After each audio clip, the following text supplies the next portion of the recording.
Yo, what up, Street Talks there, Kim? All right, quick turbo thought. This one is on the ethos of beta. So, the tricky thing with beta is that with beta things, things are often, quote, quote, worse, right? Like, things are less stable, things don't kind of work as well.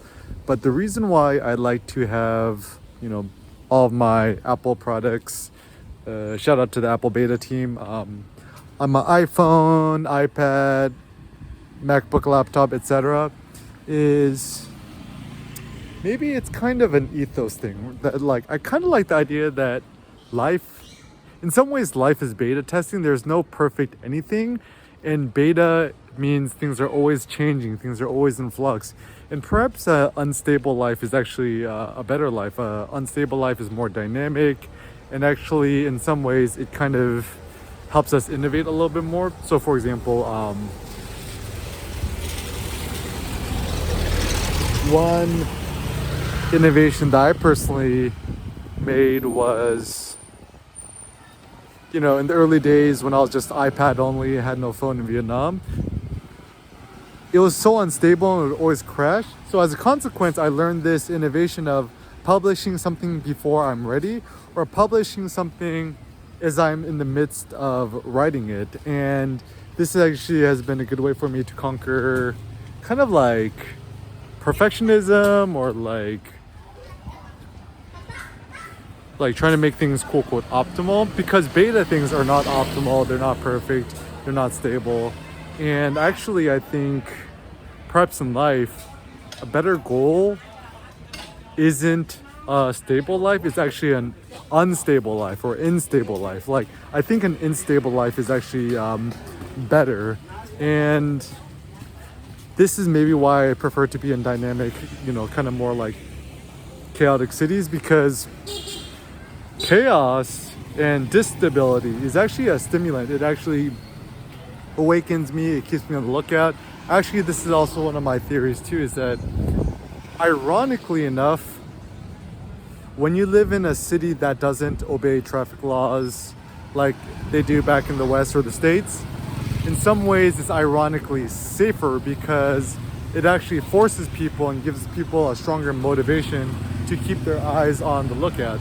So, like for example, being in Vietnam or Southeast Asia, whatever, is that before crossing the street, you always have to look both ways, because people is always going super ratchet both ways. And as a consequence, you're actually safer. And even the Uber taxi drivers here, like everyone's a lot more distracted, right? Like, it's so common. I've seen, Uber, Grab drivers watching YouTube while driving and so forth, or texting while driving. But as a consequence, people drive slower, and they kind of are a little bit more attentive on the lookout, because they know everyone else is doing the same bad behavior. In the States, the problem is we almost put too much overconfidence that people are going to obey the laws. So sometimes even when you're abroad, or like even back in the States, sometimes actually jaywalking or disobeying the traffic signals as a pedestrian could be the wisest thing. Because the worst thing that could happen to you is, you have your AirBuds Pros in your ear with the noise cancellation, you're on your phone, and it's a crosswalk, right? And then you kind of mindlessly scrolling through something while crossing the street, expecting that people aren't gonna run the red and kill you, right? And the tricky thing is, once you're dead, you're dead. Like, you cannot you get hit by a texting while driving or distracted driver. Once you're dead, you're dead. There's nothing you could go to back to bemoan and get justice or whatever. And so the goal is to avoid permanent disfigurement and traumatic death, something that I kind of learned from my best friend Nassim Taleb. Even being a parent, like being distracted, like, I'm guilty of this too, right? Like playing with Sen, and I'm like distracted on my phone or something. And until your child has had a super bad critical fall or traumatic injury, like, you cannot learn your lesson before it happens. So essentially what I mean to say is, be very, very very critical. Understand that life in the world is unstable and chaotic, and be extra stringent and extra observant and extra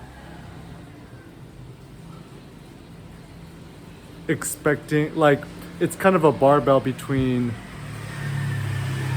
understanding that the world is chaotic and dynamic and changing and unstable, and be extra on the lookout for other people breaking the law or breaking the rules and stuff like that. Always be on alert.